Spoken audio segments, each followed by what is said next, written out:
Hello and welcome to the Fuzzy Viking Movie Review.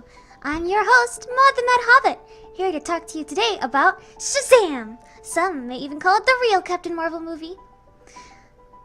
Now, imagine having superpowers. You know, like any one of us average Joes getting superpowers.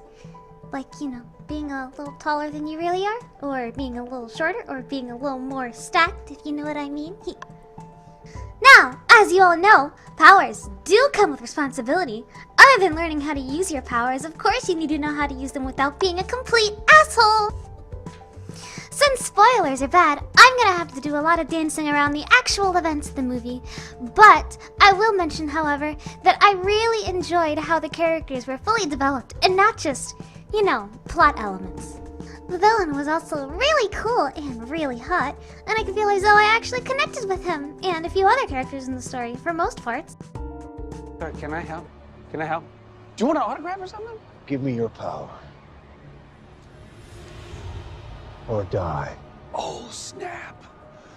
You're like a bad guy, right? Okay. Look, before this gets really stupid for you, you should know that I'm basically invincible. So you know...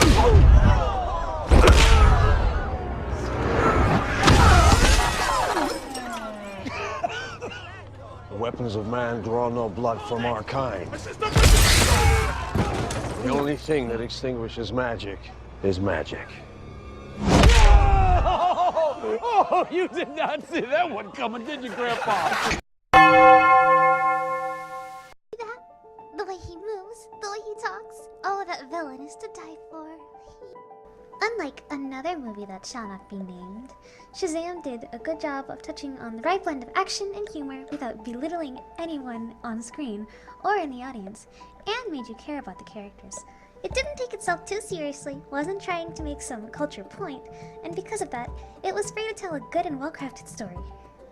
Now, people who read the comics will tell you that the characters and story weren't exactly the same, and that's fine.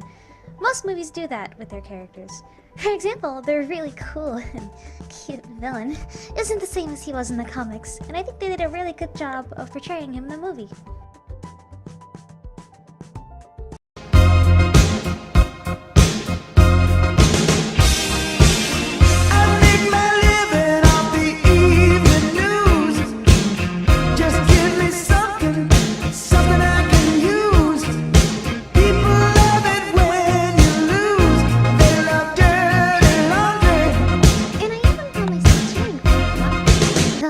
Tell you why. You have to see for yourself, you know.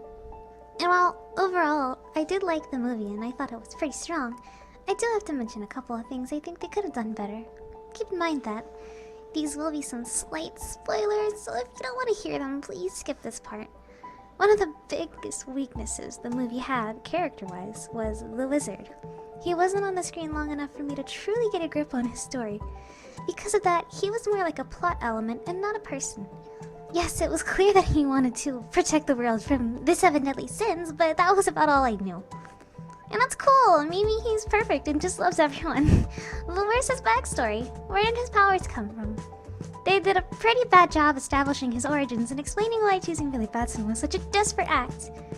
As a result of that, it made the responsibility that our protagonist had seem a lot less important. And that's a really bad thing to do in movies. Ah yes, our protagonist, Billy Batson, the orphan. No, I'm kidding. The origin of why he has no parents and is in foster care is actually definitely different than in the comics. While this made me feel a lot for the character and touched me personally, when I thought about it, I realized it was an impossible situation. Not to go into too much detail, but there's no way in the world that the authorities would be unable to track Billy's mother down simply because she changed to her maiden name.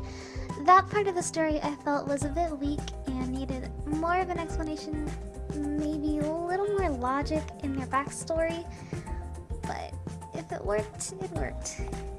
Despite that, overall, it was an element that not only made the character touch me emotionally and be more believable as a person, but it was a very important eye-opener and character growth moment when he discovered the truth about his family. So, to wrap this up, Shazam was definitely a great addition to the DC Cinematic Universe.